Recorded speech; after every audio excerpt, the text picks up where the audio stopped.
Hi, I'm Risa with Plitix. In this video, I'm going to discuss how to prepare a product data spreadsheet for successful imports.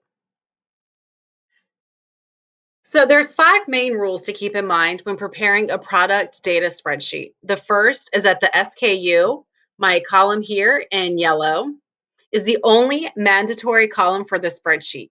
Every other column is going to be treated as a product attribute. The next thing to keep in mind is that you need to have one product per row. So besides the header row, each row is going to be read by the PIM as a separate product. It doesn't matter how many columns you have with different product attributes, but just you need to have one product per row. When you have attributes with multiple options like color in this green cell, note that there's a comma separating each of the different color options. You could use a different value separator than a comma, but you would just need to indicate that during product import. Now moving to categories, this blue column here, you can assign a category hierarchy for your products in the spreadsheet. This can be done by including a category column as such, and you can include up to 6 levels of categories below the root to comply with the industry standards for sound product organization. So here, my root category is clothing, and then I'm separating that using a greater than symbol with all my other subcategories.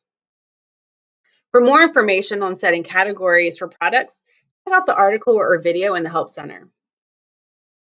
Also in your spreadsheet, you can declare products, variations, and parents. To do this, create a column, variation of, like my column B. In this column, you will note the SKU number of the parent product in the variation of column in the row of the child or variant. So for here, my parent product is product SK with the SKU of 1000, and the child or the variants are 1001, 1002, and 1003. So I'm showing that product 1001 is a variation of product 1000. Just a couple items to note is that a child cannot refer to another child product, and that child products need to follow the same rule, one product per row, even if all of the other data is exactly the same. And lastly, links to files need to be publicly accessible. The PIM can house all of your digital assets for your products, and to import them, the easiest way is through a spreadsheet. They just need to be, again, publicly accessible with an HTTP link. You can have multiple assets for the products. Just simply split the links with commas,